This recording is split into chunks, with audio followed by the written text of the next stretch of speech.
my shop. Madam, I don't understand. What did I do? What did you do? You came here looking like a house help and you're disturbing my customers. Please leave before I call security. Get out of my shop. The entire market went silent. Amaka stood in the middle of the boutique, staring at the woman who had just shouted at her. Madam, I don't understand. What did I do? The young woman laughed. What did you do? You came here looking like a house help and you're disturbing my customers. Please leave before I call security. A few people turned to look. Some whispered, some laughed. Amaka lowered her eyes.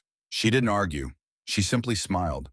Because what the woman standing in front of her didn't know was that before the end of that week, she would be begging Amaka for permission to keep the very shop she was standing inside. Amaka was 46 years old. She wasn't the kind of woman people noticed when she walked into a room. She wore simple Ankara dresses, flat slippers, and carried an old handbag that had clearly survived more years than some of the people who owned expensive designer bags. Every morning she woke before 5 a.m. She cooked for her son, prepared his lunch, swept the compound, and left home before the city became noisy. To most people, she looked like an ordinary widow trying to survive. And that was exactly how she wanted it. For years, Amaka had worked quietly. After her husband died, she didn't have the luxury of falling apart. She had a child to raise. So she started selling fabrics from a small table outside a market. She saved every naira she could. She didn't buy expensive clothes. She didn't go on vacations. She didn't post her struggles online. She simply worked. Eventually, something unexpected happened. The little shop where she sold fabrics became profitable. Then she opened another, then another. But Amaka didn't become flashy. Instead, she invested. She bought land. She bought houses. And eventually, she bought an entire commercial property in the heart of the city. The property had 18 shops. Amaka rented them out. But nobody knew. Because the property wasn't registered in the name Amaka used every day. It carried the name of her late husband's family company. And that was where the story of Vivian began. Vivian was 28, beautiful, confident, extremely fashionable, and very successful on social media. She owned a luxury fashion boutique in one of Amaka's buildings. Her Instagram page had over 200,000 followers.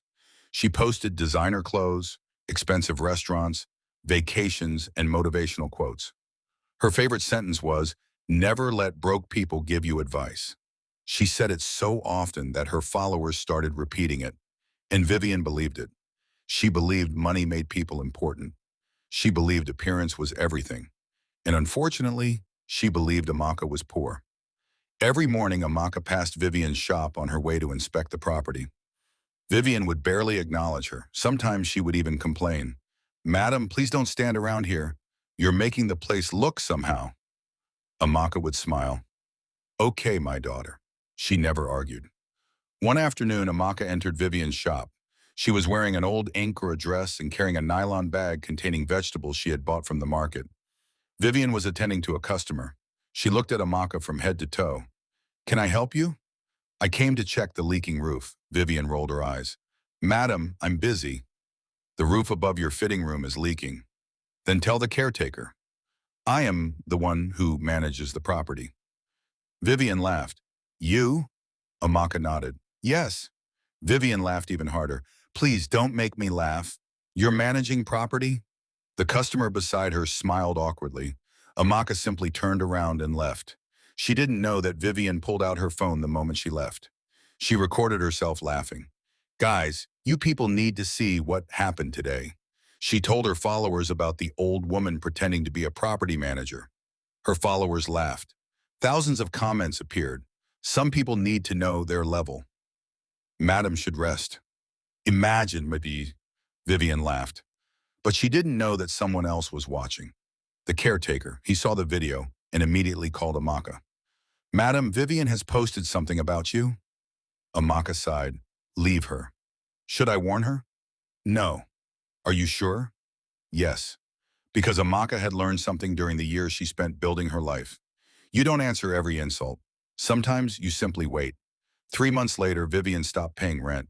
At first, she ignored the caretaker's messages. Then she stopped answering calls. When he finally went to her shop, she said, "Tell your madam I'll pay when I'm ready."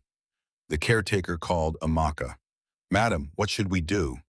Amaka was silent. "Give her 1 month." But she already owes 2 months. I said give her one more. The caretaker was confused, but he obeyed. A month passed, still nothing. Then Vivian posted another video. This time she said, some landlords think because you rent their little shops, they own your life. Her followers cheered. She didn't mention Amaka's name, but everybody knew who she meant. Then came the day everything changed. Amaka received a letter from the government. The entire commercial area where her property stood was being acquired for a major development project. Every landlord had been invited to a meeting. Compensation would be paid. A huge amount of money. Amaka attended the meeting quietly. She signed the necessary documents. And then she returned home. She didn't tell anyone. Not even Vivian. 2 weeks later, government officials arrived at the property. They had documents. They had notices. They were there to begin the process of evacuating the shops. Panic spread through the building. Business owners started shouting. Vivian rushed outside. What is happening? One of the officials replied, this property has been acquired by the government under the redevelopment scheme. Vivian froze. What? She immediately called the caretaker. He didn't answer. She called again. Nothing. Then she saw Amaka walking toward them. Madam Amaka! Amaka stopped. Vivian ran toward her. Please, what's happening? Amaka looked at her calmly. The government is acquiring the property. But what about our shops? I don't know. You must know. Amaka smiled. I told you before, I manage this property. Vivian stared at her. Suddenly something clicked. You're the owner? Amaka didn't answer immediately. The caretaker walked over. Yes, madam. She owns the entire property. Vivian's face changed. The woman she had mocked, the woman she had called poor, the woman she had embarrassed online, was her landlord. But that wasn't the biggest shock. The government compensation wasn't going to the tenants. It was going to the property owner. Amaka. Vivian's boutique was gone. Her business was gone. Her online image couldn't save her. She went home that evening and cried. Then she remembered every insult, every video, every laugh, every time she had looked down on Amaka. The next morning, Vivian went to Amaka's house. She found her sitting outside sorting vegetables. Madam, Amaka looked up.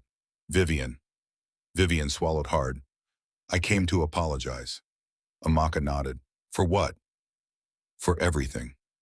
Amaka waited. Vivian began crying. I thought you were nobody. Amaka looked at her quietly. And now? Vivian wiped her face. Nim, I know I was wrong. Amaka stood up. She walked toward her. Vivian, you made one mistake. What mistake? You thought people's appearance told you their value. Vivian lowered her head. Amaka continued. You don't have to be rich to be valuable. And you don't have to look expensive to have built something meaningful. Vivian nodded. Then she said something Amaka didn't expect. Please help me. Amaka stared at her. With what? I don't want to lose my business. There was silence. Then Amaka smiled. Come tomorrow. Vivian looked surprised. Wait a minute. Because I know somewhere you can start again. The next day, Amaka took Vivian to another shop. It was smaller, much smaller, but it was clean and affordable. I negotiated the rent for you, Amaka said. Vivian looked at her. Why? Because punishment doesn't always have to mean destruction. Vivian burst into tears. From that day, she changed. She stopped mocking poor people online. She stopped measuring people by their clothes. And she started talking about something else on her social media. Kindness, humility, and the dangers of judging people too quickly. Months later, Vivian's business recovered, but she never forgot Amaka. And whenever anyone asked her what changed her life, she always told them, I once laughed at a woman because I thought she was poor. I didn't know I was laughing at my own landlord. Moral lesson, never judge someone's worth by what they wear, where they live, or what they appear to have. Some people are building quietly. Some people have more than they show. And some of the people you look down on today may be the very people you need tomorrow. Because humility costs nothing, but arrogance can cost you everything. Thank you for watching. If this story touched you, don't forget to like, share, and subscribe for more African stories filled with lessons,